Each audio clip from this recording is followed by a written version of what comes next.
Yes, people, what's happening? Hope you're all well. Welcome back to Football's 12th Man podcast. Season preview today. As ever, I'm your host, Dan Potts, and I thought what I'd do is bring on some elite guests. What an elite panel I have today. Fantastic guests, all representing the clubs that is going to matter, taking us forward into, well, let's be honest, what has come around so quickly, the new Premier League season. First of all, I want to big up my panel. First guest of the night is Errol. How are you, my bro? How you doing, buddy? You good? I'm blessed. Big up everybody on the panel as well. Hope you're all doing good. Yeah, man, it's coming up, Friday now? A couple of days away. Season starts again. Doesn't feel like there's been much of a break for a lot of us, so it's just good to be getting back into the swing of things. 100%, man. Thanks so much for coming on. Grizz wasn't about, so I thought I'd big up my favourite Liverpool guest, of course, which is Errol. Dan United is back after his health scare, man. I can't lie. I was a bit worried about you, bro, but you're back and ready and fighting. So I hope you're well, man. What are you saying? Yeah, well, ready and fighting is one word for it. Absolutely buzzing to be back. So happy to see my man Tobes as well. I've been missing Tobes. I've actually been watching Tottenham content to get my Tobes fixed. So looking forward to having a good conversation with great football people. Mate, you'll be giving Tobes a bigger head, man. Like, calm it down, man. Do you know what I mean? Calm it down. Listen, I've got one of my favourite Chelsea people in the house. Lewis, what you saying? I'm all good. We're finally making moves in the transfer market. We're doing the hijacking instead of being hijacked. Yeah, good mood. Unless someone says Barcelona a few too many times. But yeah, great to be on. Thanks for having me on. Big up the panel as well. Everyone in the comments section. And yeah, thanks for having me on, man. Man, always a pleasure. And then I've saved the kind of last two to fight it out, as we're going to see some chemistry and some sparks flying, I'm imagining. Tobes, what you saying, bro? I'm good, man. Sorry, I'm just preoccupied with other shit, but I'm good, man. Cool. I'm glad to have you as always, mate. And Lawless, last but not least, what you saying? Yeah, mate, all good. Unlike Dan United, did not miss Tobes. Literally, just see him on the London club's carnage, and yeah, go and check out that afterwards to see the waffle he was giving me. So I'm sure we'll get some more today. But no, look forward to the show, mate. Well, listen, big up all of you for coming on. I much appreciate it. I wanted to do a season preview because obviously it's upon us, and I want to do this a little bit differently. I want to go into all of our teams and get some predictions from you all. But I'm going to start with Chelsea for the pure fact that there's been a lot of rumours, Lewis, of late that you're starting to look like you're active. Obviously, Sterling and Koulibaly looks to be followed now by Cucurella, and I'm hearing that you're now interested in De Jong. If that all comes off, mate, that has got to be a half-decent transfer window. However, are you still a little bit short up top, bro, now that you've got rid of Lukaku and it looks as if the other guys just aren't really firing, or at least you can rely on them to fire? What's your thoughts, mate? Oh, the attack, like I'll hold that one till last. I've got a lot to say on them. The defense, like we've got potentially Cucurella coming in. Like that deal has progressed really quick over the last 24 hours, and it's kind of similar to the Koulibaly deal where we were linked with the player, and then within a matter of time, medical's already been agreed, terms are agreed, the player's traveling to London, and he joins us within the space of 3 or 4 days. And it feels like it's going to be that sort of deal again, only because within the space of 24 hours of being linked with the player, personal terms already agreed. I think we're only a few million off the valuation of Brighton. And we've had personal terms agreed as well. So Cucurella wants to join. And it's a great transfer for us because we can play him as a left centre-back. We can play him as a left wing-back. We can play him in a 4 as well. And he would be one of the best in the league in all of those positions. So to me, brilliant purchase for us. De Jong, I don't really know what's happening with that situation. I feel like a lot of people are reposting stories on it because there's not really a lot of progress on the De Jong front. So I don't think we're tabling an offer yet. I think there's known interest. Tuchel wants him. Bowley wants him.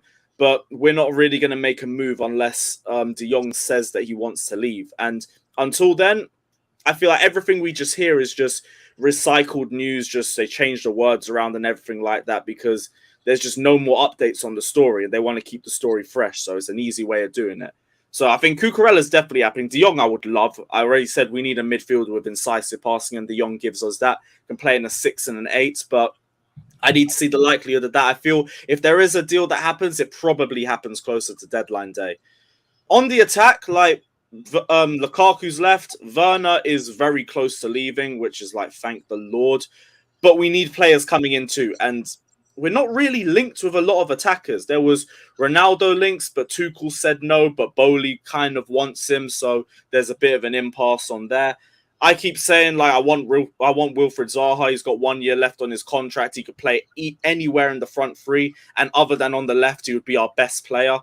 But we haven't really been linked with him. Our main focus has been on centre-back so far. And I feel like until we get another centre-back in, we're not going to look too far into forwards. And also until Timo Werner leaves. But Leipzig want him. Werner wants to take a pay cut. Everything looks like it's flowing in order. Let's just hurry up and get rid of him, please, because he's absolutely terrible. And then we can focus on getting an actual forward in. But yeah, we're finally moving, and about damn time. Yeah, likewise. I was a bit surprised that it didn't happen sooner for Chelsea. I can't lie, but obviously there's a lot off the field that was going on. I appreciate that. Tobes, I want to come to you on Chelsea because I want to understand your anticipation of their transfer window and what you're expecting, because I'm not so sure if Chelsea are going to have a great one, a good one, or a poor one. So what's your thoughts, man? I think they have to have a good window. So I expect them to make reinforcements. You can't lose what they've lost, and you can't have the issues they've had last season and then think that they're just going to leave themselves short. But what I will say is I think Chelsea have a lot more issues than most people would like to think. I think their squad is good on paper, but there's problems, man, which is why they're looking to bring in someone like Cucurella at right wing, at left wing back, which is why they're looking to bring in another right wing back, which is why they're looking to sign Fofana, which is why they're looking to sign De Jong. They need another attacker as well. And they need to get rid of players, man. They really need to clean out that team. Like, there's so many players that are just there for the sake of being there.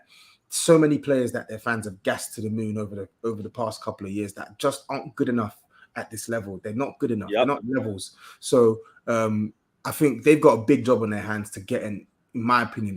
I think they need at least 4 more players to come in, and they need to be cutting out probably 7 or 8 players at a minimum.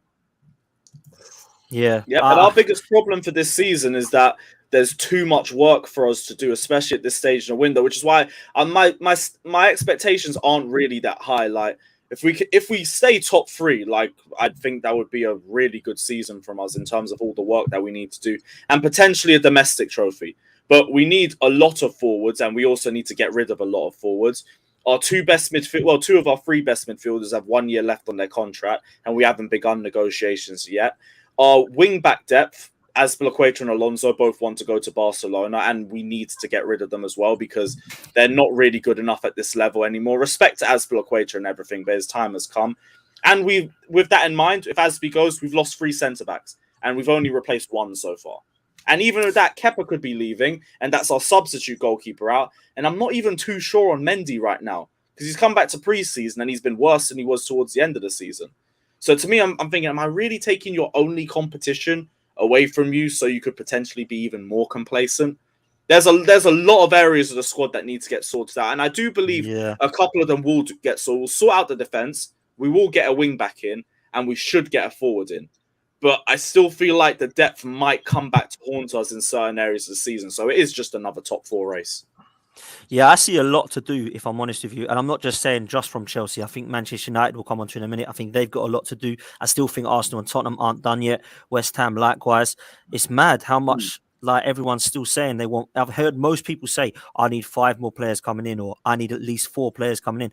And the season starts in a few days' time. It's mad. It really is. Errol, let's come to you on Chelsea quickly, because obviously as a Liverpool fan, you're looking up there with Manchester City at the moment. But as far as I'm concerned, Chelsea shouldn't have any excuses to be anywhere other than a title race. But this season, it doesn't look like that's going to happen again. So what's your thoughts on where it's gone potentially wrong for Chelsea and what they need to do? Because Chelsea, for me, like them and City should always be in a title race for the amount of money they've had. I know things are now different because Roman's gone, but it's their team shouldn't be this poor, in my opinion. I just don't see it that way, man.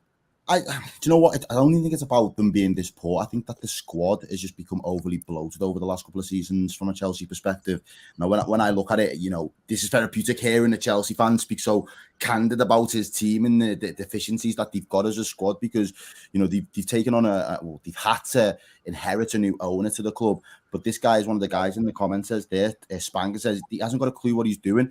I was hearing the rumour mill the other day that he thought he had the lit signing over the line. They had met the terms of the club, but then the owner doesn't bell the player to say, yo, are you coming? Do you want to agree some personal terms? He just thought it was the same standard as NFL. And as soon as you agree one deal with the club, you get the player automatically. So he dropped the ball on a potential signing there. There was no contact between him or his agent. So there are going to be things that he needs to learn along the way about being a manager of a football club, especially in the Premier League. He is going to need to get himself a director of football. In terms of the playing squad, I think Tuchel hasn't really been given the luxury to really have the budget to get the players what he wants to kind of mold this team into his own image. And I think that's really been his case that he's been at Dortmund. He didn't really have the same luxury at PSG, and he hasn't been afforded the same luxury with Chelsea as it stands. I think defensively they're going to struggle this year because with the likes of Thiago Silva, you're not going to get 30 games out of him in the Premier League this season. He just won't be able to give you that at the top level. Koulibaly's coming into the league for the first time. Is he a class player, world-class player? I'd say he's up there. He's probably top 10 centre-backs in the world. But again, the Premier League's going to test him, and he's on that other side of the hill of being in his prime, do you know what I mean? As he got it in his legs to be able to keep up with some of the younger talent that attacks from over the top 6 teams. Looking at it, I think Chelsea's big concerning areas Lewis picked up there is the midfield. If you're not going to start having these conversations and negotiating with these lads that you just want to keep on a long term, before you know it, you're going to have a midfield issue and you're going to be losing your best players in those areas that you do need to keep hold of. The attack for me is a funny one because you're spoiled in terms of attackers. You just never really played the right system to suit the attackers that you've got available to you, is my honest opinion. Because before you got Ziyech from Ajax, I wanted him. Before we got Jota at Liverpool, I thought he was the type of person that could have been understudy for the likes of Salah. Since he's come to Chelsea, he's not done enough. He showed glimpses and moments of quality, but it's not been on a consistent enough basis. It's like you said, it was the formation because he's a wide winger. That's why when I say like the attack's crap, I always take Ziyech out of it because it's just the wrong system for him. Yeah, well, that's what I'm saying. There are players there that just don't fit the puzzle, that whatever.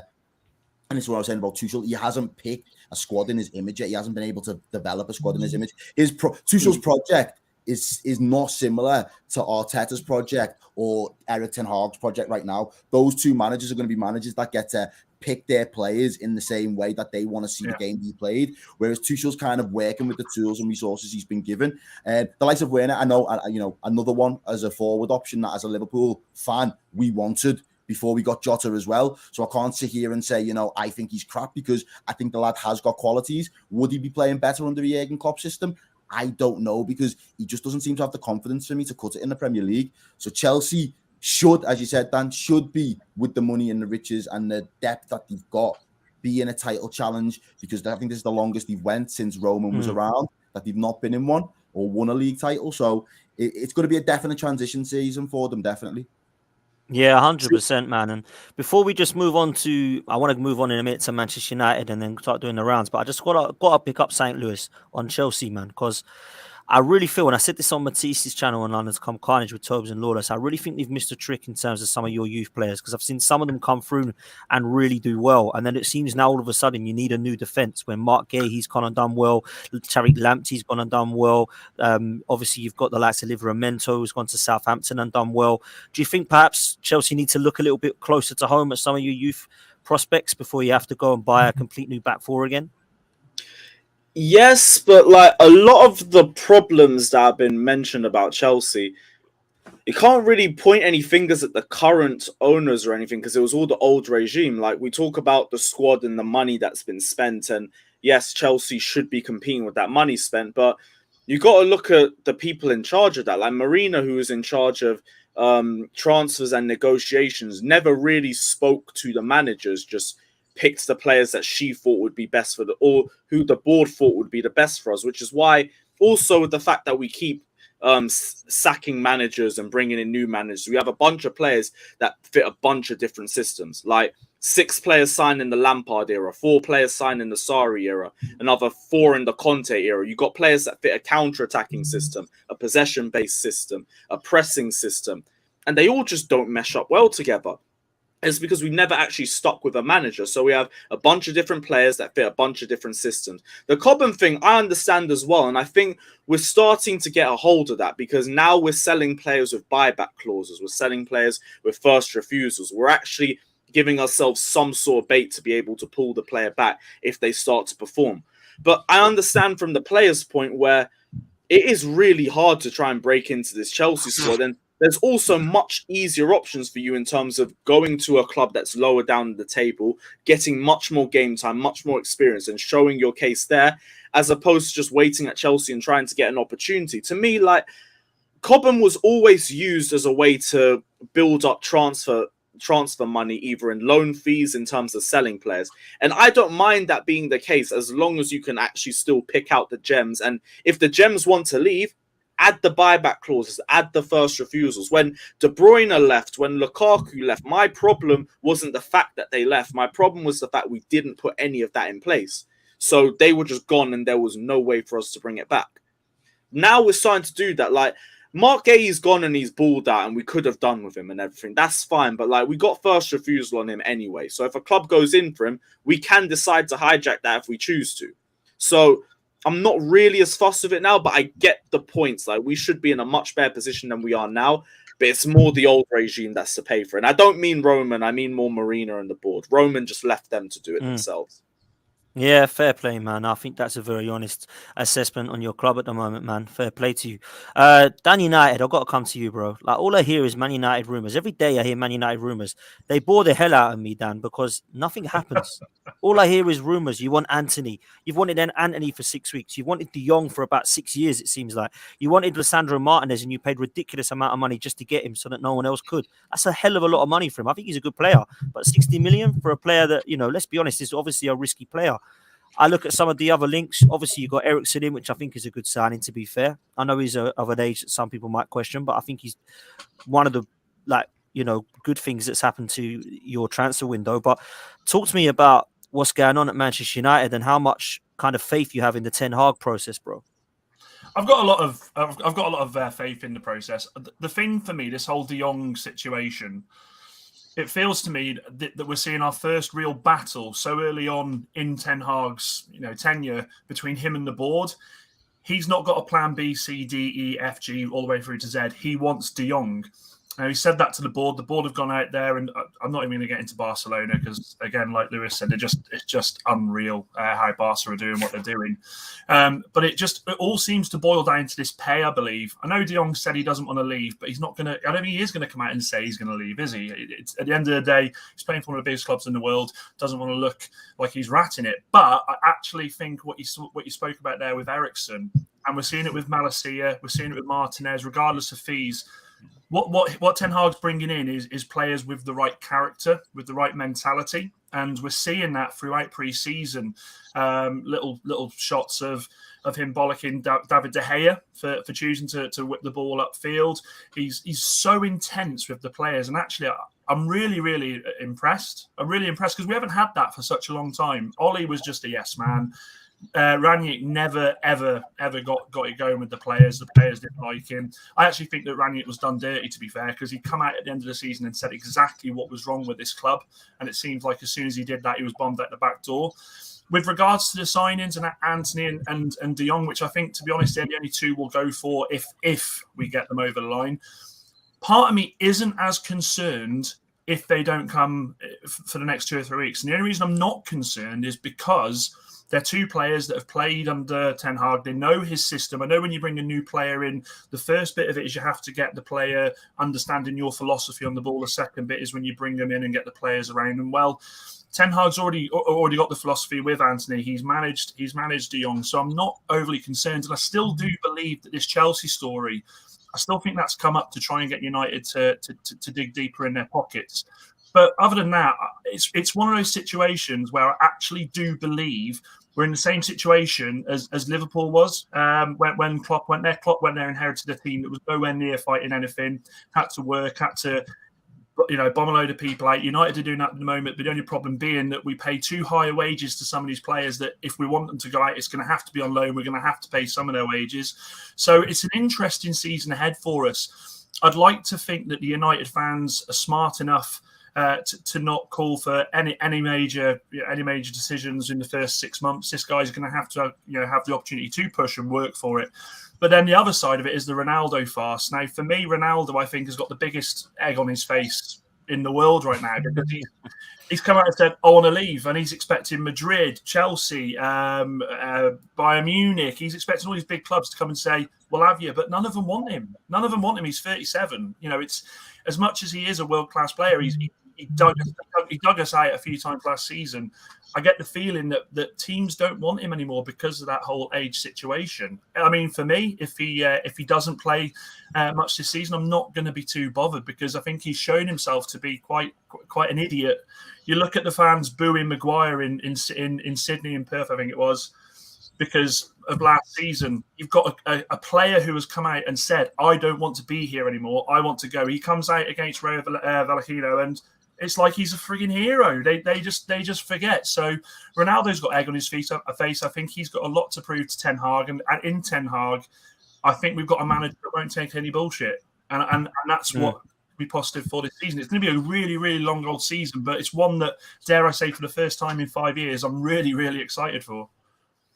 Yeah, fair play, man. Lawless, let's bring you in because I know West Ham and United were quite close last season, in terms of league position. Like, do you believe they're your kind of closest rivals to this top 6 battle, or do you see West Ham ahead of that, mate?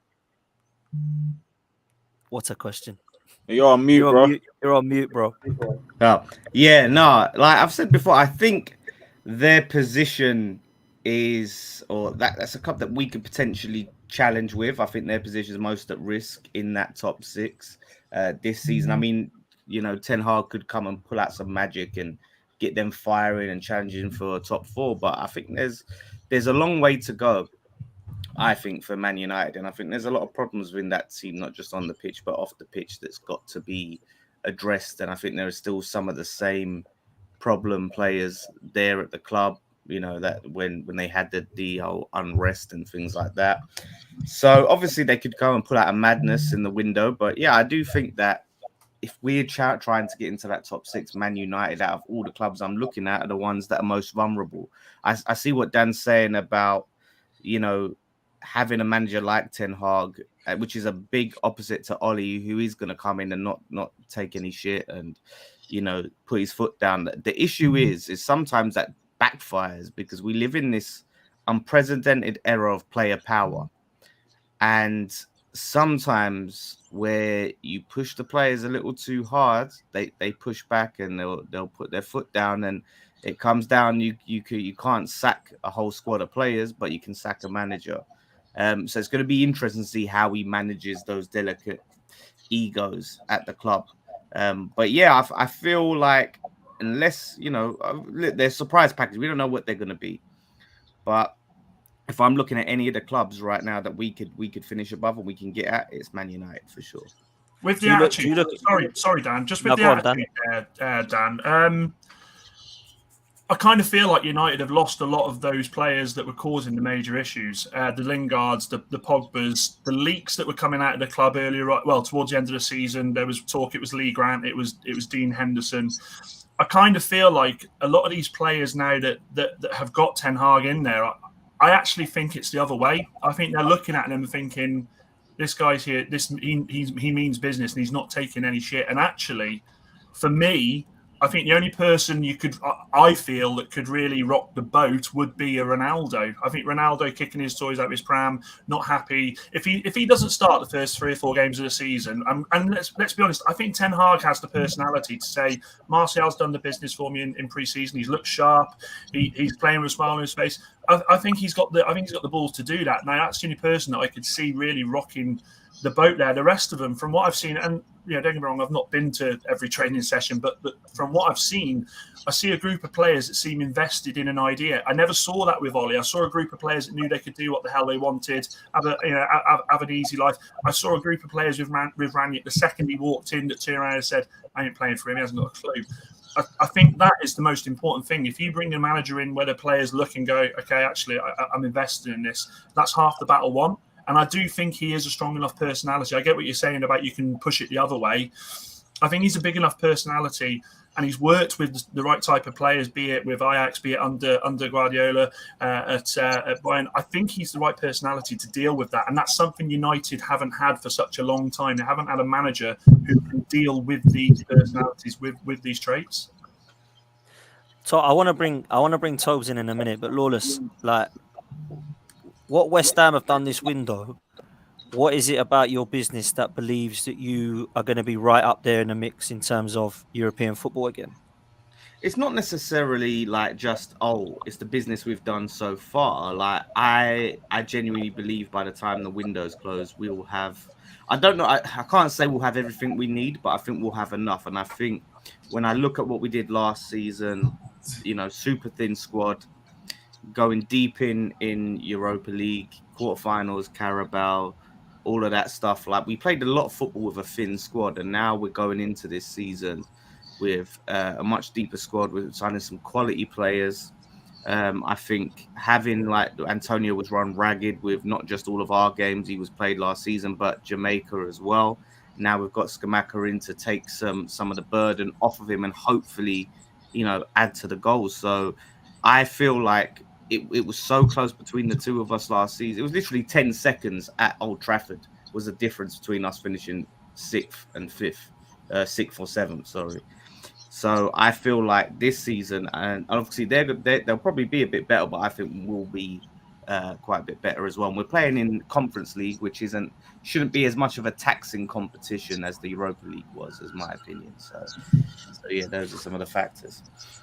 Tobes, what's your thoughts on this West Ham situation? Because obviously Lawless has come with some chest, like saying that he thinks that they're going to finish above United. He texts me. So what's your thoughts on West Ham going into this season, bro? I don't think they've done enough to close the gap on the teams above them. I think it's significant for them that they've signed a striker, which is good for them, but Arsenal signed a striker. Yeah. I also think Man United have improved in 3 starting positions in their team to West Ham's 2 so far. Yeah. And Man United, we know that they're still going to do some business before the window is closed. I don't think Lawless is wrong in saying that him and Man United will be competing for similar things because of where they finished last season. But as I said on London Carnage yesterday, I think their business is that Aguerd guy. I did actually do some research on him, and he looks like he will be like a sensible signing for West Ham, and Skamaka looks a sensible signing. But I just don't think West Ham are good enough to do what Lawless thinks they can do this upcoming season. I think they can have a decent European campaign, similar to what they did last year, but they're not going to compete for top 4. They're not good enough. They're just not good enough. I'm not really sure how much more I can sugarcoat it. They're not good enough to compete for the top 4. Yeah, I'm just saying, Tobes. I feel like you feel as if the transfer window is finished and no one's signing. I don't feel it. We spoke about your business now. All right, put that little qualifier on it. Then put that qualifier right now. We can put the qualifier on it, but I'm just looking at your team now. Yeah, I'm looking at your team now. I still think you need another midfielder. Yeah, at least one other midfielder. Right back, who you lot got? What, Ben Johnson? And Soufal fell off last season, but maybe he can rejuvenate. He had surgery. So his form fell off last season, but maybe he can rejuvenate. Okay, I didn't give the reason, but his form fell off last season. So I've literally said maybe he can rejuvenate himself back to the standard he set the season prior. But I'm looking at West Ham now. For you, it's a squad game this season. Is your squad durable or good enough to compete for a top 4 or top 6 spot and play the Europa Conference League and play in the FA Cup and play in the League Cup? I keep mentioning it again. Your season, your European campaign starts next week. You're going to be playing so much football this season. Is your squad durable? Can your squad hack the Sunday, Thursday, plus the cup games to come as well? Can your squad hack that? It pretty much did last season, and It now didn't, we're though. adding to the squad. No, you can't say that. It didn't. Antonio went months without scoring. Jared Bowen was carrying your attack at a specific point in time. You had players falling left down, left, right, center, or whatever due to injury. Yeah. We had players coming in to take up the slack. You finished 16 points ahead of fourth, and there was a point where you guys were above us at some point in the season. We finished like 16 points ahead of you. So you can't tell me that it lasted when it clearly didn't. When you played, lasted good enough for the squad that we had, and those points gaps come in when we start playing the Lyon, Sevilla, and Frankfurt. Those big games over 2 legs against top teams. And what I'm saying is, the squad that we've got now, we need to add a lot more, right? It seems we're pushing for Amadou and Nana in the midfield. It seems to be like we've let Masuaku go on loan to Besiktas, so it seems we must be bringing in another left back which we massively need to upgrade that position. We get those 2 positions at least. Maxwell Cornet, it seems we're really pushing for him now. I'd be happy with Everton. Huh? Ain't he meant to go to Everton? Well, he's meant, but when West Ham come in, it's a different type of knock. So. No, but fair enough. It's time for West Ham over Everton right now. Let's be honest. No, it's still done. It's here we go. I'm looking at the business, and the business looks good, but is it good enough to bridge the gap? I don't think it is. They can have. I think that's fair, though. I think that's fair, Tobes, to be honest with you. I like what West Ham have done, I do, but I don't see West Ham competing in the top 4. I just don't. I think Manchester United... Let's have this question after August 31st, this conversation. Then we'll see. Oh, we will. We will. Trust me. And if we haven't done any more business, right, and I'm not happy with it, I'm going to say, we're not even anywhere near the conversation. I'm just saying we did pretty well. We spent more time in the top 4 last season, I think, than Spurs, funnily enough. But where did you finish, Lawless? I know, but what I'm saying is, if we was able to do that last season, why not? If we can really improve this season, why can we not be back thereabouts? Because I'm comparing it. No chance. Because I'm comparing your improvements to the improvements that the teams around you are making, and I think they've made better improvements. How hard is that to grasp? I don't understand why it's so hard to grasp. But look at it. They were better than you last year. So there was already a gap that you needed to cut with these signings. So if you've cut that gap with those signings, and then they sign better players to make themselves better in comparison to the team that they had last year, does that still not put you behind? Okay, but I'm saying you're talking such absolutes. Like, look I'm not talking absolute. Werner's perfect example. Everyone wanked over the signing of Werner as if he was gonna blow, he was gonna bang. Right? I'm not talking about absolutes. You know what Eriksen can do. You know what Jesus can do because they played in this league. You know what these guys can do. So we're not talking about some player that's been killing it in Bundesliga. We're talking about Premier League proven players. All right. So Fernando Torres went from Liverpool to Chelsea.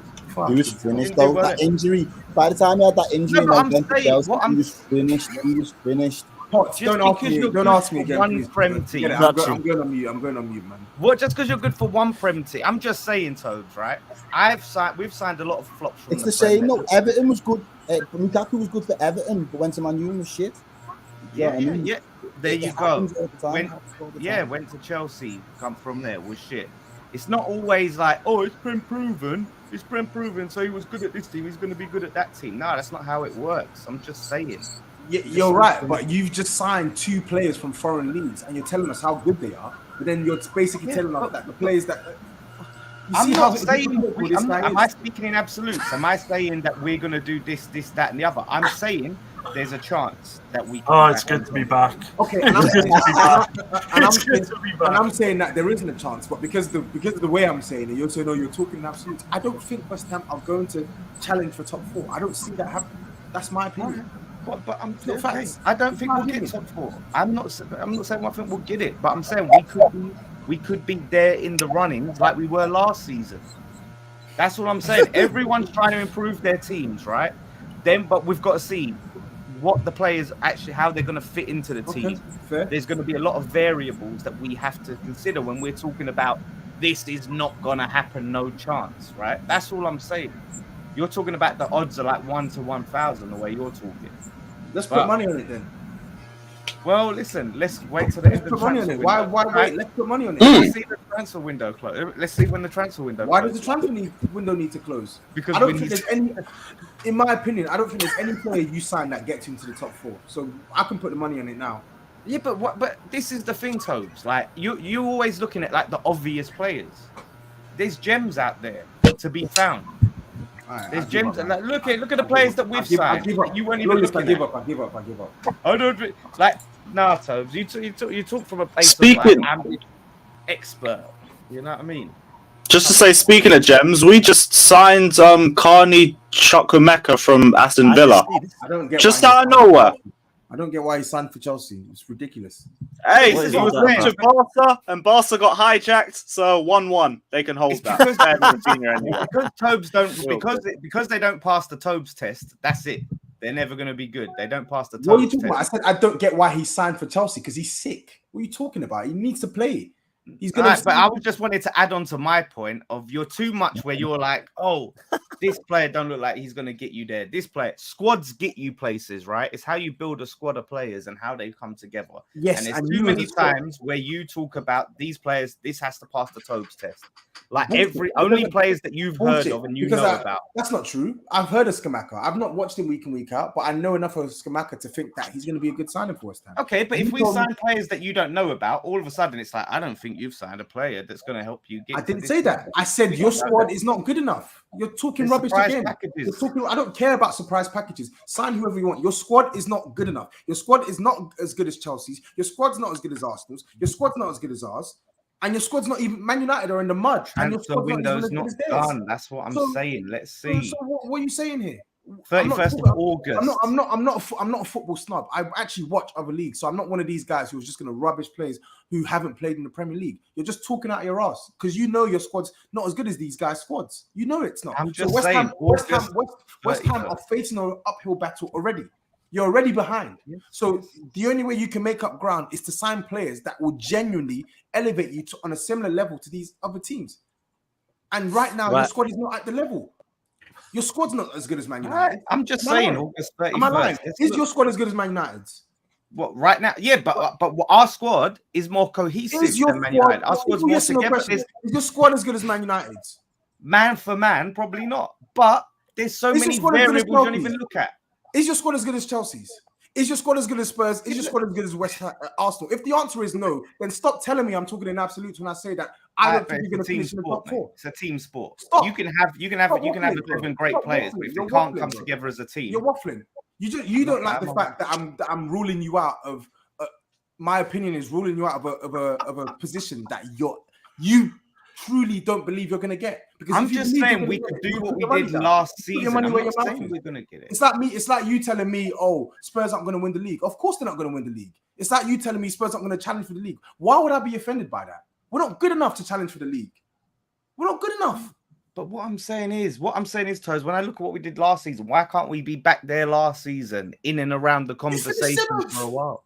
You finished 7th. We're talking about where you're finished. We're talking about where you're going to finish and sustain in the top 4 race. You're out. As far as I'm concerned, Tobes, was I not there with you at Old Trafford talking about, top 4 race? And it was me, you, and Robbie, yeah? And we was there. And we was all there. What West Ham was in the conversation. So that's what I'm saying. Dude. It was a Let's four. leave it there. Barely. Let's leave it there. Barely, Let's bro. leave it You're there. barely in the conversation. Leave it in the comments. Leave it in the comments. Or West Ham. Bailey is still there. Oh, Bailey is still Leave it in the comments. Or West Ham finishing in the top 6? Yes or no? And Next season? people in the comments will take this as me not respecting other people. Why? No. No, not you.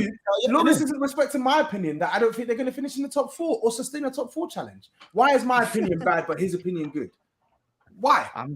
I'm not saying listen, I'm just saying that you speak too much with your chest. You put your chest out too far. Lawless asked me for my opinion on West Ham. He asked me for my opinion. Potts did. I mean, I didn't ask you shit. Potts asked me for my opinion on West Oh Ham. my god, we got the next Fucking hell. YouTube boxing. You Right, asked me we're for my moving. opinion, so I gave my We're moving. opinion. Do you want me to lie? Do you want me to lie and sugarcoat it? I'm just saying, you got to put the Flipping hell, clarifications man. and all these things on it, Tobes. Fucking hell. Right, we're moving. You two will be at it for another hour if I let you. Jeez. Nah. So we're gonna come to some predictions because time is getting on. Then we're gonna touch a little bit on Arsenal and Liverpool, but I want to get everyone's opinions on a few questions, right? So we're gonna start with top 6 predictions in order. All right. Lewis, let's come to you first, man. Top 6 order 1 to 6. Well, for top 2 speak for itself. City, Liverpool. We don't even have to debate that one. It's the Order. other 4. In that order. City, Liverpool. Yeah, top 2. Okay. Yeah, I think that goes without saying. Third, I don't know. You know, Close, innit? I'm gonna say we'll say the squads right now, or we're gonna say if we just get based, everyone gets their targets. Yeah. What based on how you think is gonna kind of go? Otherwise, we're gonna be changing our opinions in a few weeks. So Okay, based on so- what you think business is gonna happen wise, then yeah, go from there. So City first, Liverpool second. City, Liverpool, Chelsea, Spurs, Arsenal, United. Yeah, maybe the top 6 don't change. Or if there's any change, Spurs and Chelsea could maybe switch around, but that's about it. Fair play, Tobes. Yeah, the top 2 I think is obvious. They'll pull away as per. In what order? City or Liverpool? City, I think, will win the league, and Liverpool finish second. Yeah, 3rd to 6th is tough, man. Fuck it, I'll put Spurs 3rd. I'll put Chelsea 4th. I'll put Arsenal 5th. But honestly, I think Arsenal can get top 4. I think we are not dead set to 3rd. I think we can drop to 4th. And then I'll go with Man United 6th. Okay. Lawless. West West Ham Ham first. Yeah. Yeah. West Ham winning the league, mate. We're in the conversation, though. No, I'm joking. No, I'm joking. Man City, Liverpool. Unfortunately, Spurs. I think people are too quick to write off Chelsea. I think Chelsea will get top 4. I think people are dancing on their grave too prematurely. 5th, Arsenal. And 6th, I'm going West Ham. 6th. I'm going West Ham 6th. We're going to pip it. Man United's going to implode. We're least affected by the World Cup out of all the teams in here, by the way. I'll just add that in there. So, Man United 7th. Yeah, that's a very good point. Yeah. Just threw that one in there. Dan United, what are you going for, man? City top, Liverpool second. I think it's going to be interesting this season, the battle between Nunez and Haaland. I think that's going to be an interesting battle there. I actually think that I think Spurs will get 3rd. I think they're looking really, really good. I'm gonna blow the chat off here completely. Are you ready for this? So I'm going United 4th. I'm feeling the most confident I've felt in the last 5 years. I honestly am. I don't give a flying fuck if people think I'm crazy with that.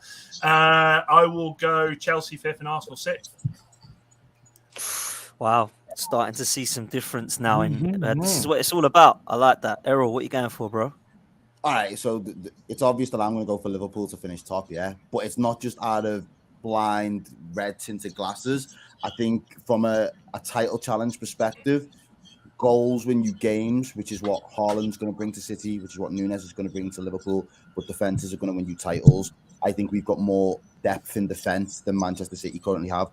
They've only got one out-and-out right-back. If anything happens to Kyle Walker this season from a right-back perspective, given how important he is for their patterns of play, they're fucked.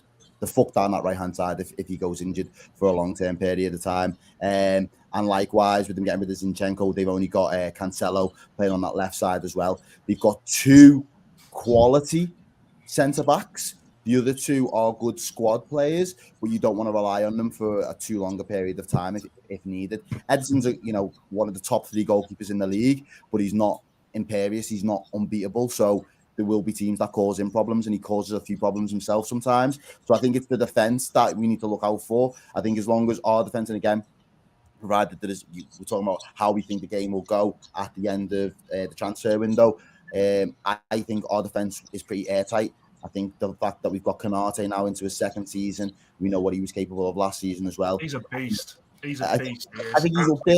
For a young player as well, 22 years of age, he's just quality. Do you know what I mean? So even if there is an injury to the likes of Matip or there's an injury to Gomez, we've got another 2 that are capable in Van Dijk and Konate that will step up and are robust enough to go the length of a season, especially in those big games as well for us. I think that's going to be the difference as well in terms of how we go on to win. We've got to win more of the games against the top 6 this season. Our record last season just simply wasn't good enough, and that's where the difference was. Drop points against Spurs, drop points against City, we dropped points against Chelsea last year. So we've got to right those wrongs this season for me. But yeah, Liverpool finished 1st, City finished 2nd. I've actually got Spurs to finish 3rd. I think they've got the 3rd best manager of the league. I think they've got, in terms of an attack, they've got enough of attack to score plenty of goals this season. I think you've got a good defender as well. That he's kind of is it that Romero that he's all raving on about as well? I looked at his stats from last season as well. He had a solid 1st season, so I think he's just looking to build on that. I've actually got Arsenal down as 4th. For me and you had this conversation on Twitter the other day, Dan. The reason that I've kind of got you down as 4th is because it's make or break for Mikel Arteta. There's nowhere to hide this season. He's been given the budget, he's been given the freedom, he's been given the players that he's wanted. If he's able to get them to play his blueprint, you should be looking to challenge. Last season, you were probably a couple of players away from having it as a reality. Come March, it should have been the objective, but it slipped out of your hands. I think this season now, it's got to be a firm objective that he's finishing the top 4. He's been out of Champions League for too long to not. And then I've got Chelsea dropping out, just because I just think personally it's just going to be a transitional season for Chelsea. I think these are always going to be a strong cup team, and any of the cups that these are in could potentially have your name on it, just for the basis of these are Chelsea. You can always field a strong 11 of world-class players at any given time, but will you be able to put out a 13, 14 game winning streak in the Premier League to cement yourselves in top 4 this season? I'm not 100% convinced. And then finally, 6th, I've got Man U. I think you've got the most work to do, if I'm honest. I like the fact that you're optimistic, because the sooner Man U are in a position where you can challenge us for a title, that's when I'll be the happiest. Like, I haven't seen that in my lifetime where Man U and Liverpool, apart from 08-09, I haven't really seen that where we've both been up for it. We're the 2 biggest clubs in the country. That's where I want you to get to eventually, even when you put all the banter aside. But right now, you've got the most work to do out of the rest of the top 6. I think, do you know something else as well? I think, and we spoke about this before we come on, the World Cup is going to have such a part to play. We haven't got a big squad going to the World Cup. We've only got, I think we've got about 4 or 5 players going to the World Cup. So in terms of the top 4, we've got the least players actually going on that. I don't mean that. What I mean is going into the World Cup before that break comes. If you're in a team that's back, if you're as a team bang on form, and it just stops. You've got your players. Momentum, yeah. Exactly that. Momentum could have a massive part to play with this season. I really think the World Cup's going to... And actually, sorry, Dan, a quick one as well. With this top 6, 7 if you count Lawless, if you look at it, I think this is going to be... He don't like that, Lee. He's smiling, but he don't like it. I think we see a really, really close chasing pack, a lot closer than we've seen the last few years. I think that a lot of teams are raring to go with this, and I actually think that it's going to be tit for tat for a while throughout the season. I honestly do, and that goes for 1st and 2nd as well. I think this is going to be such an open season. This is the most exciting season for me for a long time. I've got so much I'm looking forward to. The managers we've got in the league now, which is just phenomenal. The players, we've always said that we're the best league in the world, but the players we're attracting in this league as well now, getting the Haalands in there, getting the Nunes, you've got the De Bruynes, of course, you've got the Kanes, the Sons. Having these type of players in this league, I just can't, I'm so excited come Friday to watch this Premier League start. Honestly, it's going to be fucking amazing. I can't wait. I think it's going to be one of the closest top 4s we've seen for a long time. I really do. And the title race is always going to be tough because we've got 2 of the best teams in the world in our league. Let's have it right. Guys, there's 450 of you watching live. Please smash the like button if you can, and make sure you follow everyone on socials, man, and all of the guys' support. I'm going to go. I think Man City are going to win it. Listen, last season I thought Liverpool would win the league. And the reason I thought it was because I didn't see... Before the start of the season? Last season. And that was because I didn't see Manchester City using a number 9. The minute they signed Haaland, I got proved wrong last season, even though they didn't play Jesus as a number 9. So now I think they are going to win it. Man City, for me, have shown me no evidence to show that they can't win this league. Liverpool, I like what they've done. I think Darwin Núñez is a good signing. A lot of people don't. They think, no, it's not going to work. For me, he scored 4 in pre-season and proved he knows where the goal is and managed to get his goal in the Community Shield against Man City. To me, that's only a good thing for Liverpool. I think this signing is a very good signing. I look at what Liverpool can do and I think it will be close, but I am going for Man City to win it. Liverpool second.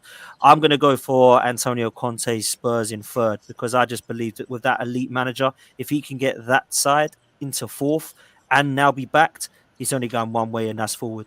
And I do believe that although everybody else has improved or are improving, I just think this manager is ridiculously good. And I've said this already, that I think Tottenham will get best of the rest. And I'm not changing that. I still think that'll be third for them. Unlike a few others, a lot of people believe Arsenal are going to get fourth. I'm not one of those. I think 4 competitions. I think the squad's still not being strong enough, in my opinion, and I still feel there'll be some holes. I think that's going to be too much of an ask for Mikel Arteta, who, for me, has shown no evidence that he's got the ability to get this side into the top 4. I think now that we've back into 4 competitions with squad depth problems, I still feel that if Jesus gets injured, Eddie isn't good enough. If Partey gets injured, Lokonga isn't good enough. If Tomiyasu gets injured, Cedric isn't good enough. If Saliba gets injured and Ben White's playing right back because Tomiyasu's out, Rob Holding isn't good enough. And I know a lot of people will go, oh, that won't happen in a season. Well, it did last season. Yeah, we had 5 players out for most of the last part of the season, and look what happened. We fell short. So if we don't go and improve those, I think we'll have problems. So I expect Chelsea to get 4th and Arsenal to miss out in 5th. And then, I love you, Lawless, but I do expect Man United to get 6th place and West Ham to get 7th because I think Ten Hag will eventually get it right, although I think he'll need this season to make it work. I'll go for the 3 relegated sides, and I'm going to shock you a few here. I'm going to start. Bournemouth, I think will go down. That's no shock. I think Fulham will struggle because I look at Mitrovic and I think, are you going to do it? Are you going to be the only reason Fulham have of potentially staying up? And the last few seasons he's been in the Premier League hasn't proved that. I don't think Fulham have done enough to keep themselves up so far. So I'm going to go Fulham to go down. And this one may shock a few people. I don't think Everton can last. I really don't this season. I look at the only reason they stayed up was Richarlison. He's now gone. Yeah. I don't think their season has been good. I don't rate Dwight McNeil. 7 goals in 4 years ain't going to do much for Everton. James Tarkowski at the back, yeah, half-decent centre-half, but I don't see that keeping them safe. I really think they've had a relegation-style transfer window, Everton. And like linked with players like Harry Winks and people like that, I don't think that's going to do anything for them at all. So it was between Leeds and Everton. I do think Brentford are in the mix because they could have a second type year season like Sheffield United did that year. But I'm going to go Everton, stick my neck out the line. I don't rate Frank Lampard. I really don't. And I'll be amazed if he still lasts. So I'm going to go Everton to go down. Let's go back around a different way. Lawless, what are you saying for the 3 relegation? I've got exactly the same as you. Bournemouth, okay, Fulham, and Everton. Like I've been saying Everton for a few weeks now. I just I don't rate Lampard. I don't think Lampard is the man that you want when your club is down there in that position. You want to drag you back up the table. Like maybe if they were stabilized, maybe post Big Sam after he helped them finish 8th and survived, and they spent a load of money, but they seem to be struggling financially, offering loan deals left, right, and center for those. And I think it will just be a step too far. And Tarkowski, it will be interesting to see if he even fits into the way that Lampard likes to play. Obviously, coming from Burnley and going into Lampard's system. So, as much as I think with Tarkowski, it was just one of those players that he's a good player and he was available for free, and you can't ignore it. But I don't know whether he'll have as much of that impact as people think. So, yeah, man, I can really see them going down. Tobes. Bournemouth definitely. I don't even think I've heard of any business that they've done in the summer. Fulham, I know they signed like a couple of players, but I don't feel like from the outside looking in, I've seen Fulham make enough strides. I think Nottingham Forest, they spent the money, they spent big money, but I don't know if that guarantees them safety. But I feel like they've given themselves as best a chance as possible in comparison to Bournemouth to stay up. So I will go Bournemouth and Fulham to go down. And then the last spot is tricky for me, man. Everton are poor. Like, they're a poor side. I think Leeds have actually made some really decent young signings, but it's all dependent on how quickly they gel and how well they adapt to the Premier League, right? I don't know who I'm giving my third spot to. I actually don't. I'll say Everton as well, man, because I don't really rate Frank Lampard. I'll say Everton as well. I still think they need a goal scorer. They need a goal scorer big time. Yeah, I agree with that, man, and I've gone for them too. That's why. Lewis, what about you, bro? Bournemouth. It'd be good for us because we never beat Bournemouth. Fulham, I'm not so sure about, just because Mitrovic had an absolutely crazy season, and if he can even replicate half of that, I think that'll be enough to keep them up. So Bournemouth, I'm gonna say potentially Leeds. I do see it pop up a couple times in the comment section, and it's a similar thing for Everton, where like they lost Rafinha, and Rafinha was basically the one that dragged them through the whole relegation battle. So I don't really know how they cope this time. And last, I'm going to say Forest, just because we need some Frank Lampard prop. I can back him. I think he'll keep Everton up this season. It takes a lot to take Everton from the shit show that they were in under Rafa Benitez. So maybe under a fresh season, it's a different Everton side. Fair play, Lewis. Dan United, what are you going for? I think Fulham and Bournemouth straight away. They're very much... I completely agree with Tobes there. I haven't seen any business with Bournemouth, and I'd expected them to have brought some in, so I'm not really convinced with them. The third one for me is a tough one because I've got Brentford in my head, mainly because you think they kicked on the second half last season. That was Ericsson. Ericsson turned their season around. If they lose Ivan Toney, there are clubs sniffing around him, if they lose a goal scorer like him, I think they'll struggle. I mean, they try and play the attacking football. They try and play an attractive, but honestly, I think losing, you essentially lost one of your star players last season in Ericsson. That was a big blow. The creativity, the composure. I just can't see. I think Brentford may go down. I just can't see if they keep Toney, they've got a really good chance. But I can't see past Brentford. Fair play, man. Errol. Yeah, I've got Brentford as well. Dan, I agree with all the points that you just made there. I had Leeds as well for pretty much everything that Lewis said. I know that Rafinha kept them in that relegation battle last season with him being gone, with Phillips in the midfield being gone as well. I think they're going to be massive misses for them because they were some of their standout players. And then I've gone for Fulham. The reason I didn't go for Everton, and it was funny, I was on the show with Grizz last week. One of the guests that he had on kind of made this point that Everton have bought a couple of lads from Burnley already. If things don't go well for Frank, is there any chance that they tap up Sean Dyche to keep them up back end of the season? And I just thought that little conspiracy that he's already putting out there was sounded quite interesting, to be honest, because it doesn't seem too much far-fetched or too hard to believe that if things weren't going the right way, as people have already kind of alluded to here, Frank's probably not the manager for a relegation scrap, but you'd put your money and you kind of back Sean Dyche to get you through one season and then kind of see if he could stabilise a club like Everton. So maybe there's something in that by tapping up a couple of their players early because he's already got that chemistry and balance with them. Look, I'm a Scouser, Liverpool fan.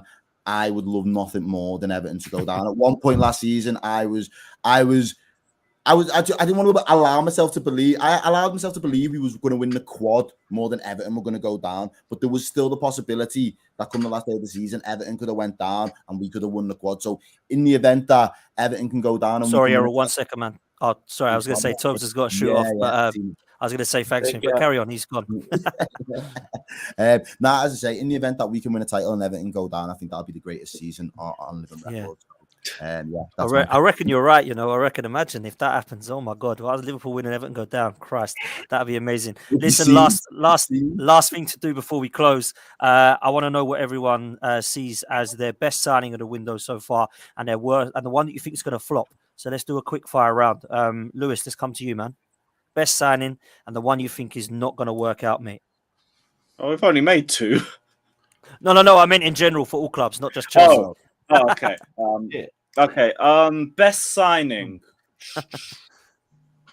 Well, I don't know. It depends on how quickly he adjusts, but it probably will be Haaland anyway, because in my opinion, he's just going to be what opens up the gap between the two sides. The only thing they really needed was to just get a striker, and even though they won the league without one anyway, so probably Haaland. And the one that's probably going to flop. I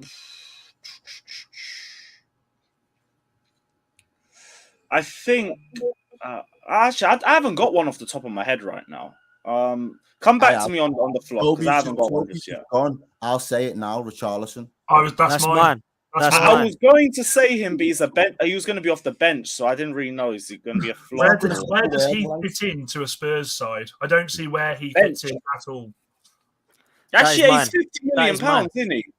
60 million pounds, Richarlison. And I can't see him getting in the side. Can't see him starting ahead of Kulusevski. Yeah, listen, I like Richarlison. I just said it don't get me wrong. As well, Yeah. I just stuck it on him because he's the one player I just think I don't rate him. I don't rate him that much. I agree. I look at Richarlison for 60 million. It was between him and the Lisandro Martinez signing, just for the pure fact that they're the most expensive two that I can see that I see as the riskiest ones.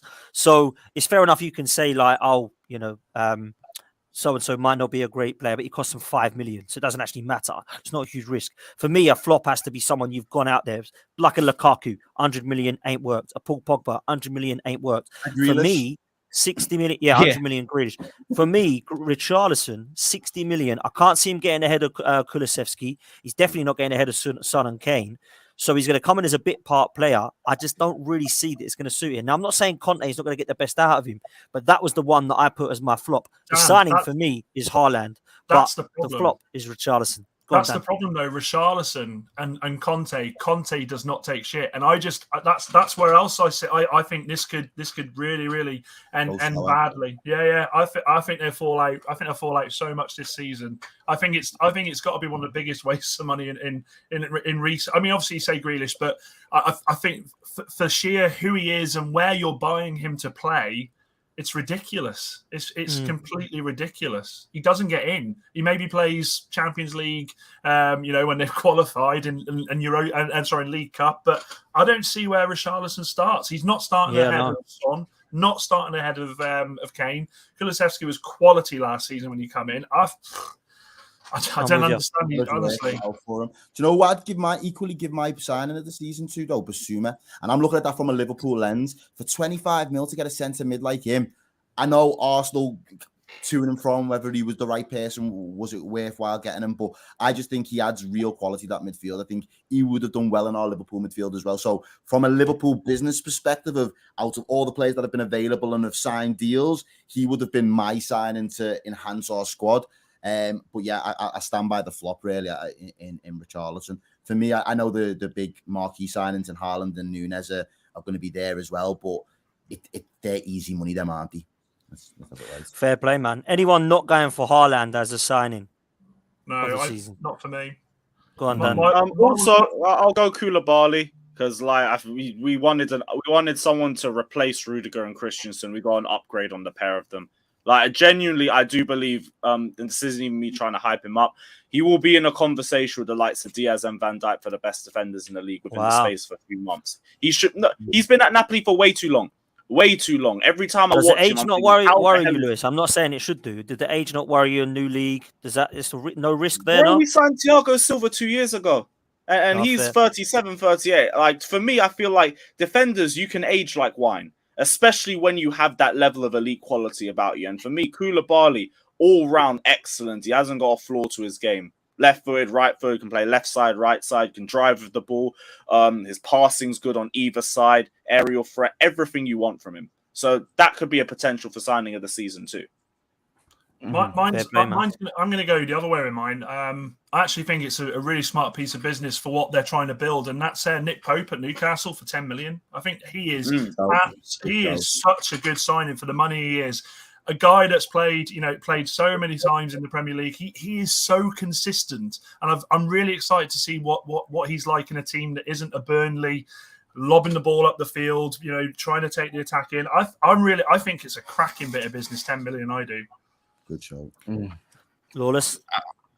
Well, boy, yeah. I mean, apart from Haaland, Nunes, and that, if you say Nick Pope, obviously I'll give an honourable mention to my guy Skamaka, obviously for just for us. Not that he's going to be the best striker in the league, but just of how much of an improvement it is for West Ham. So I just think he's an honourable mention. I see a few comments for it in the chat as well. And I think he has a lot of qualities that are ready made for the Premier League. So yeah, I think he's going to be one to watch. But flop of the season more so. I was going to say Martinez, but then I decided to go for Jesse Lingard. I hope so. Flop of the season, I think.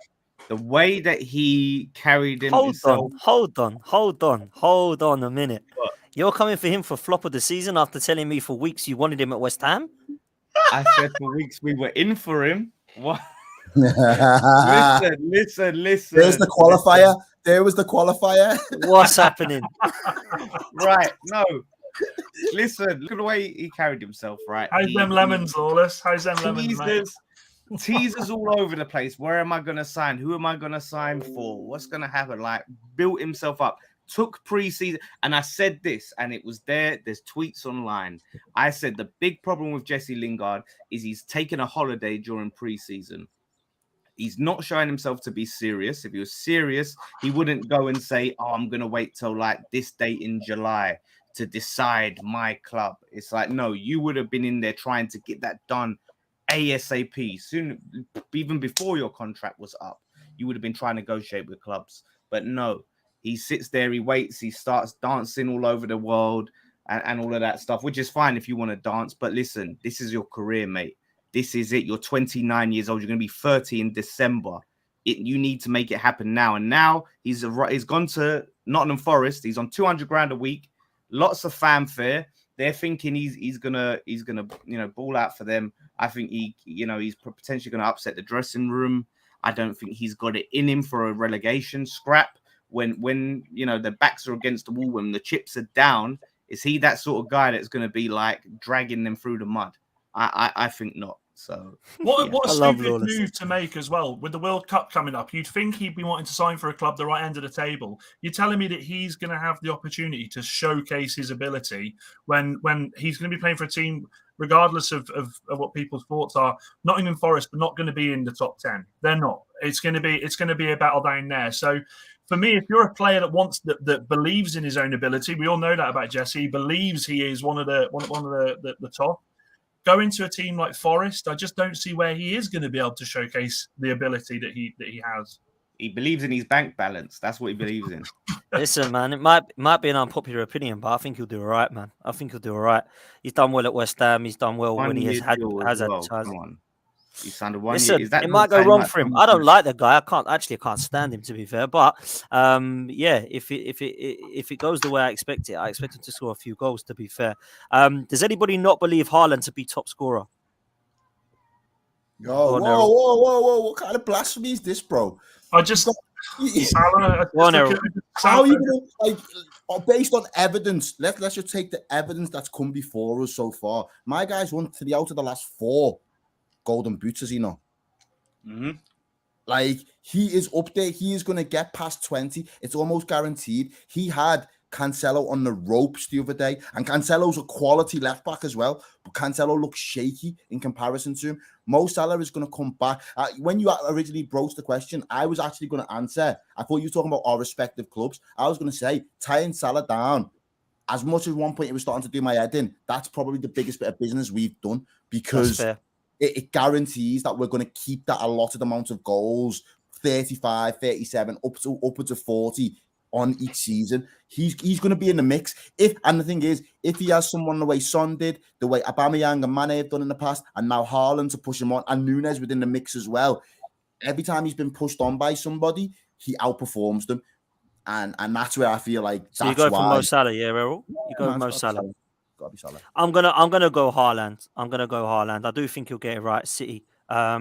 That's literally going to be the last question of the stream. We'll go to Dan, then Lawless, then Lewis. Dan United, what are you going for? Top scorer? Ronaldo. I'm joking. No, top scorer. I think it'll be between. I think it'll be between Salah and Kane. If Kane can stay fit with this new look Spurs side, he's got a lot of ammunition coming his way. I think it's going to be between them two. I think Haaland will score goals. I do, but this is the biggest move in Haaland's career now. This is people are expecting him to score. You know, with the players he's got behind him, the pressure is on that guy now. Obviously, the personality he has, he believes in his own ability. But this is a massive, massive season for him because if he comes in and scores 15 goals, Jesus Christ, people are going to start saying stuff. And let's remember the likes of Núñez and Haaland. They are going to have at least 3 or 4 chances again, aren't they? They're going to have, with the players behind them, they're going to have at least 3 or 4 chances. So I actually don't have Haaland as top. I think it'll be between Salah and Kane. Pick one at least. Covers. Don't sit on the fence. Salah. Put your name to it, like Salah. I'll go Salah. Just for two for Salah, 1 for Haaland. Lawless. I'm saying Harry Kane. I think it'll be Harry Kane as much as I don't like the guy. I think massively improved the team. He got a lot of goals considering how late he started last season, you know, throwing his toys out the pram and all of this, that wanted his Man United move. So I think he'll get off to the races a lot earlier this season and have added quality around him. So yeah, I think Kane. Fair play. Lewis, Timo Werner, yeah? You actually said it when I was going to say it for the joke. Sorry, man. I stole your thunder, bro. Stole your thunder, bro. Nah, no worries. Okay, seriously, though, yeah, it is going to be Mo Salah. Maybe Haaland will be next to him. They'll be level, but no, it will be Salah. 100% will be Salah. Going to be interesting, man. I tell you that. I think everything we've discussed tonight is basically alluded to. It's going to be close. Like, I think the title race will be close. I think the top 4 race will be close. As much as we joke with Lawless, I do think that it will be close for top 6. I think the relegation battle, everyone has said something different. Apart from Fulham and Bournemouth, that look like they're probably going to have a bad one. I was surprised that nobody mentioned Nottingham Forest going down because they're my tip for the surprise of this season. I love the resilience. I love the never say die attitude. I think Steve Cooper's done an unbelievable job. And what I love about what Nottingham Forest have done is, as 20th place when he took over, or actually it was rock bottom, which is going to be less than that in the Championship. I look at what he did. Unbelievable job. Yeah, Dan, unbelievable. Because what he did, took them over, in a similar position when Arteta was at Arsenal, bottom of the league. He then got them into the playoffs and just missed out on automatic. Now, that automatic, when they lost that could have really dead and buried them. But they still went back into the playoffs, got himself back into the league. And I've looked at their business and I think, it looks half decent. I like what they've done. So for me, I'm going for Nottingham Forest to be the surprise package of this season. And by that, I don't mean they're going to hit Europe. I just think they're going to be comfortably safe and give some big teams some horrendously awful games to remember. And I look at what Sheffield United did in that first season. They went up under Chris Wilder, and there's something similar about their never say die attitude that I like in this Nottingham Forest side. So they're the ones that I think could be the surprise package. But listen, guys, this has been a wicked first stream to have you all on with. I want to big up all of you for watching. I want to big up all of you for coming on, and trust me, you're going to see these faces very regularly coming this new season. Big up Lewis. Lewis, how can people follow you and your content, bro? Yeah, guys, just Carefree Lewis G everywhere, Twitter, Instagram, YouTube as well. Check out Chelsea Fan TV as well. I do need to put down the bottom too. But yeah, thanks for having me on, Dan. Big up everyone in the comments. Hope I don't piss you off too much this season, but it all depends on Chelsea, innit? But safe for having me on. Thank you. Of course, man. Thank you. Lawless, how can people follow your content, bro? Yeah, the Lawless on Twitter. If you follow me there, you'll get everything that I'm up to and what I'm doing. Obviously, West Ham Fan TV and all of that stuff. So, but yeah, follow me mainly on @the Lawless, and you'll get everything else. Top man. Errol, what about yourself, bro? How can people follow you?